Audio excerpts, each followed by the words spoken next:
joining. This is Martin Ho's press conference. We're previewing our trip to Bristol City this weekend, our last game in the group stages of the Subway Women's League Cup. We'll have questions in the room and on the online feed today. If you're joining on the online feed, please use the raise hand function to ask questions. No embargoes, and we'll start off in the room with the microphone provided. George Sessions. Hi, Martin. Good to see you. Before we sort of talk about Bristol City, you've had a whole kind of week now to reflect on Sunday's very impressive 0-0 draw with Arsenal. I'm sure there's plenty of bits you did like, but having had a chance to real look back on it, what are your kind of reflections on the game? Yeah, I thought in the first half, I thought we were good. I thought we broke through their pressure quite well. We progressed quite well through the pitch. We had moments where we could have been a little bit cleaner. But I thought if we're looking at performances against them previously and the performance from the previous game, we knew there had to be a reaction, and I certainly got that reaction with the ball and without the ball. And there's areas we can be better at. I think second half we could have been a little bit more, maybe more proactive in moments. We had some chances within the game that you want to be more ruthless with. We need to be braver to take more shots and actually strike a goal. And that comes with a little bit of confidence and belief in the individual to want to do that, because everyone seems to want to assist or set up someone else. But no, I think we were deserved of coming out with a point, and maybe we could have nicked it at the end with a couple of chances we had and a couple of breakaways. But no, they responded in the way I expected. And the performance, I thought it warranted something out the game. And I know you're away this weekend, but you had nearly 7,000 at Brisbane Road.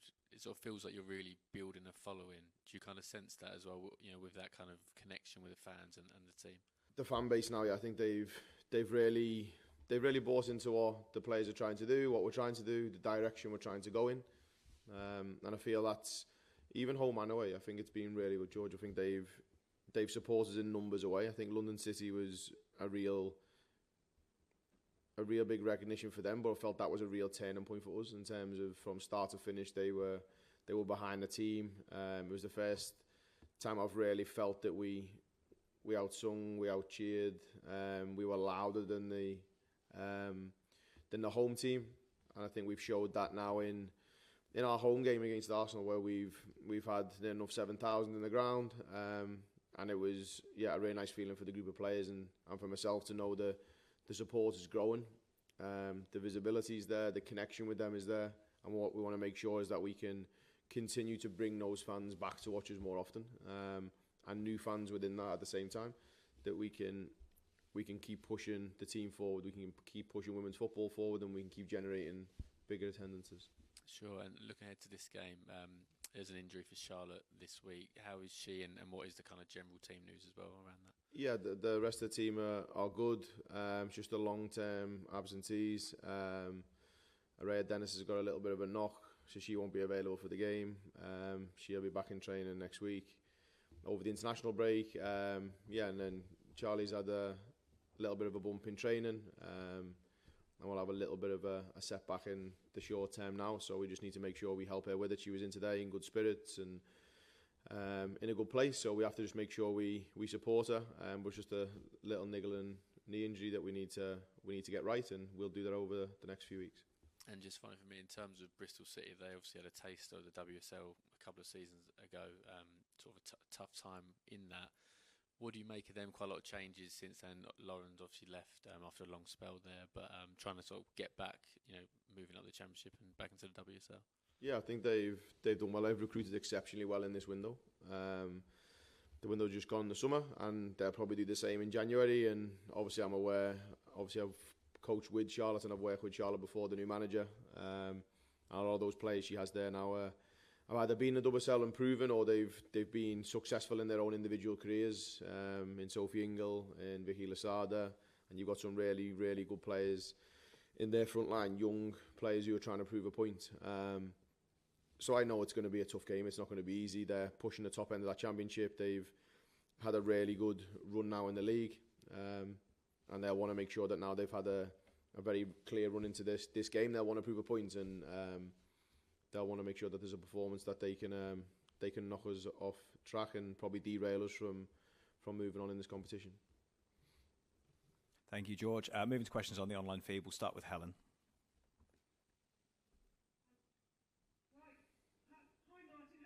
Good, Helen, how are you? Not too bad. So my first question is a really quick one. Has Lisa Cop got the mask off yet? Yeah, she has to wear it for training as a precaution, and you have to wear it for a certain amount of time to make sure that she's protected first and foremost, and that she's comfortable and she feels some security.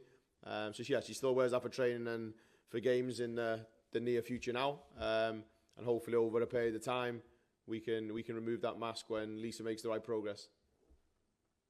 Because I was going to give you a headline for free. Yeah. Batman and the Robin.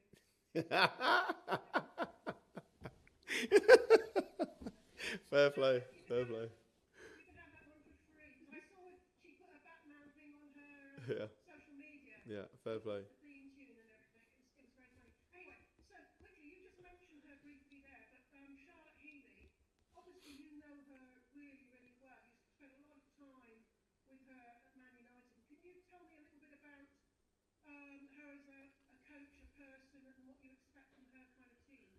Yeah, I worked with her, as you said, at Manchester United for years while I was there, in a senior capacity and also in when we were in the academy. So I know Charlotte really well. That doesn't mean I know everything about her as a coach and what she's trying to do, but I know the way she sees football and the way she likes to play football, and she's got that job based on her hard work and her commitment to what she does. And I know that her team's going to be well organised. It's going to be very, very efficient in terms of with the ball. They like to play. They're very kind of direct and forward thinking, which is important. But also defensively, they're very resilient. They're very organised. They make it hard for you to break them down. And they've played maybe in 2 different systems throughout the season. So we have to be aware of that if they play a different system. But yeah, I expect a tough game. And Charlotte's a good coach and she has good players and good staff around her. So we need to be as prepared as we are, and we take the game seriously.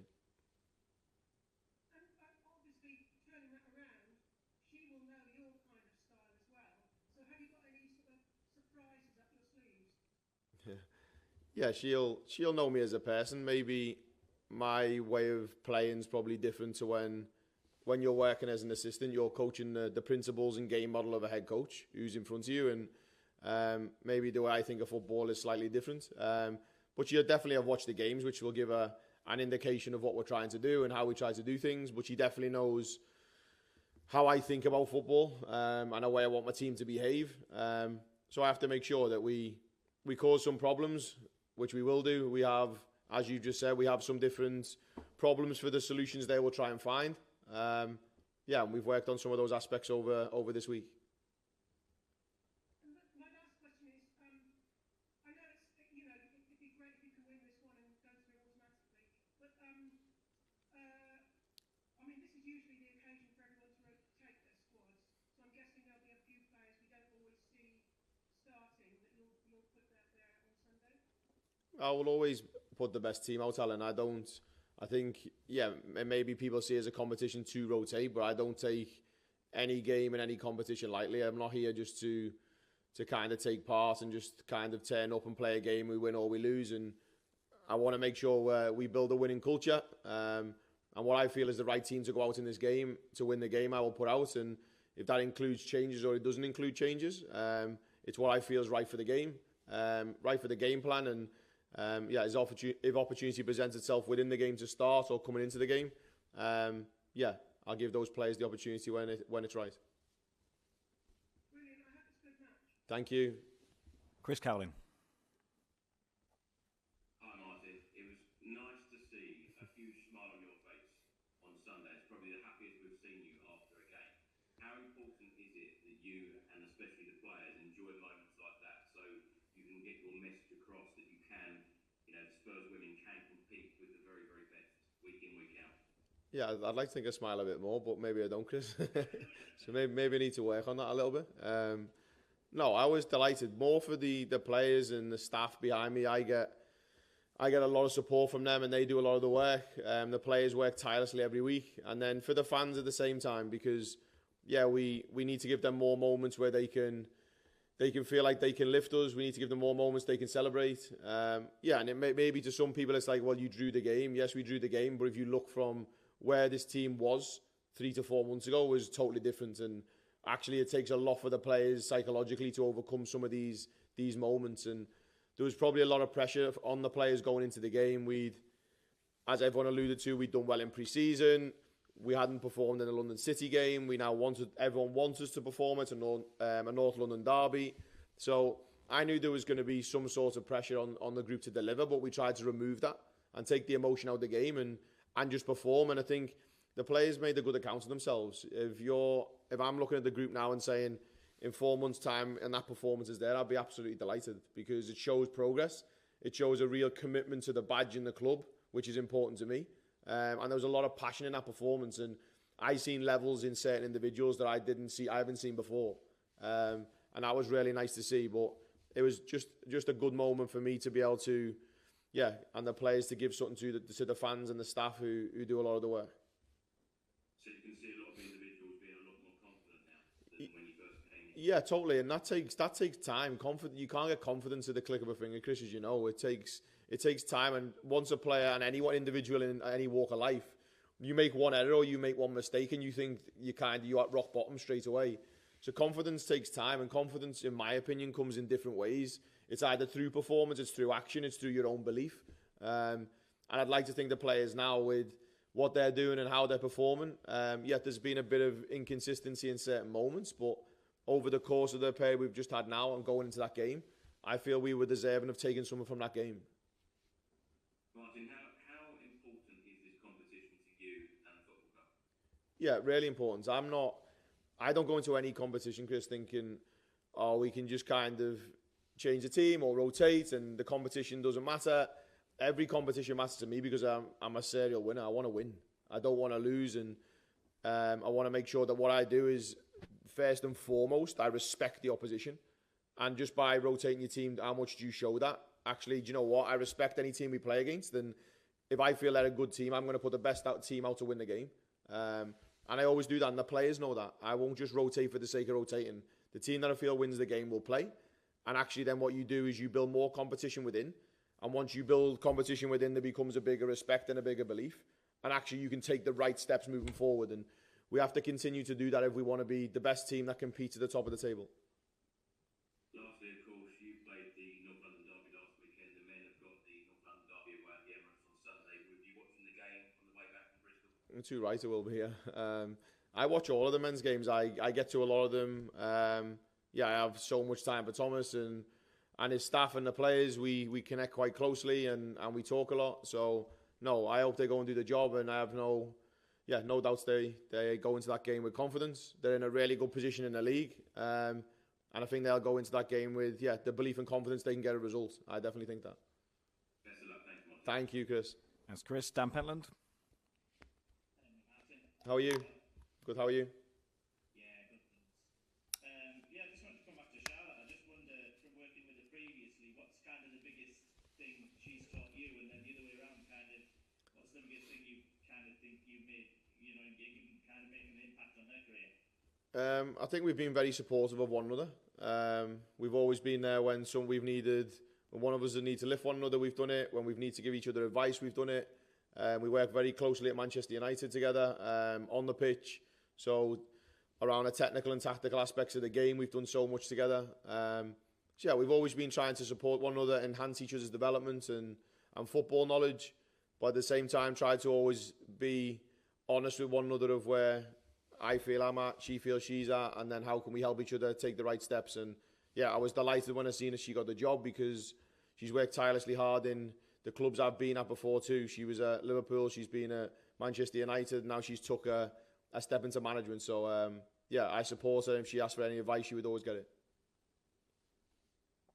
Obviously, Olivia Hall's played a big role in the last Subway Women's League Cup game. Obviously 2 goals, and I think she got an assist as well. So, how good has she been to work with? And obviously she's pretty early into her kind of career in England. How good can she be in the long term? Yeah, important for the team, as well as every other player is important to me. Olivia's just one of those players who has something maybe a little bit different. She's more of a maverick and, can create something from nothing, if you want to say. Technically very, very gifted and talented. tactically very astute in terms of what she sees and what she doesn't see on the pitch. Her vision is outstanding. But the way she handles the ball, she draws pressure a lot. She entices players in terms of in moments to create space in and around them for other people. But she's been a real force for us going forward, and she's created numerous opportunities and numerous chances for this group, as well as herself. And we have to make sure that we continue to help her evolve and develop. And yeah, I have so much respect and belief in Ollie, and I hope she can continue to do that now when she goes away with the national team and she gets that recognition she deserves and the opportunities, because yeah, she's a wonderful talent and has so much ability, and I think she's got so much more to show also. That's brilliant. Thanks for that, Martin. Best of luck for the weekend. Cheers, Dan. Take care. Thanks, Charlotte. Yeah, Liverpool's good.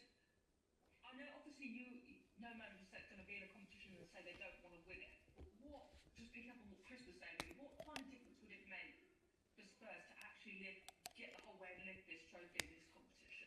Huge. It'd be huge, Charlotte, in terms of the confidence and belief that you then realise you can compete at the top of these competitions. And at the latter stages, you can also, it brings a lot of belief and confidence into the club, the community, the fan base, also to the staff, the players, in terms of that they belong there, and that we believe we can do that more consistently and sustainably.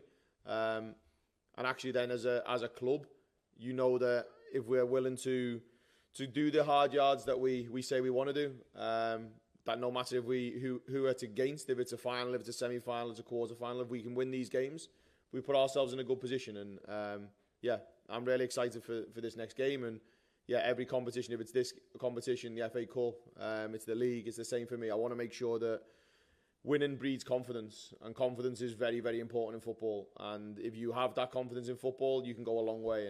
And these competitions can definitely give you that. Do you kind of feel this competition is wrongly overlooked in some ways? You know, it's not really on the TV. There's so much coverage of the WSL now, but that's just not the same for this competition. It's got a different format. I won't dare put that there and if I get your format, your format, but it is different, but it's often overlooked. Do you find that frustrating? Do you think more attention should be given to this League Cup? Yeah, and I think probably a lot. I can only speak for myself, but I feel the competition, a lot of cup competitions in general, Charlotte, are overlooked, I feel. I think it's a real opportunity for maybe some clubs. I can only speak from what I feel.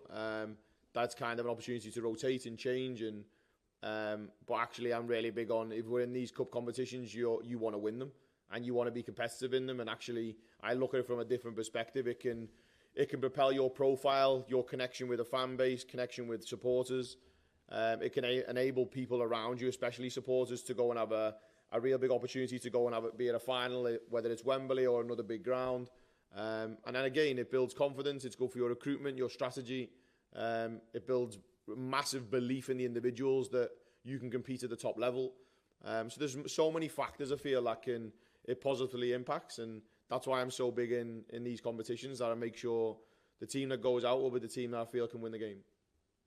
Yeah, but the TV companies don't sort of seem to feel the same as you. You know, there'll be one game on TV, often this Spurs and one Spurs player at home.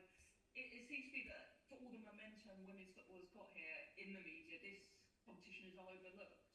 Yeah, and I think, and that's probably a broadcasting commercially in terms of who's gonna take the rights for the games. And I've seen them before. They were maybe even previously. They were on like YouTube channel and when it was Continental Tires Cup, so they were on YouTube. So there's been platforms it's been on. Maybe there might not be a lot of big interest in it, but actually I think us as a club and us as a club from our perspective, we want to make sure that we can provide that for the fans. And I think numerous of our games have been on Spurs Play, and I think that's a credit to the club for doing that, because we enable ourselves to put the games on for our fans. And I don't know if I'm saying it too early or not, but I think this one will be on Spurs Play if I'm right. And that should, again, enable our fans, which is the most important to me, is enable our fans to be in a position where they can watch our team and watch the team they support. But for you, it is a sign of the club taking this seriously. Chris pointed out that it's now the men's North London derby this weekend. You got a great result in your North London derby. Have you given any tips and tricks to Thomas to try and get a semi-good result for the men? I can't give any tips to Thomas. He's well ahead of me. But no, I wish him all the best, and he does the same with me. We speak a lot. He's done a wonderful job here. He's in a really good position in the league. The team is doing well, and they go into a North London with confidence and belief that they can get a result, no doubt. And I have full support and full backing, and I'll be cheering them on the weekend.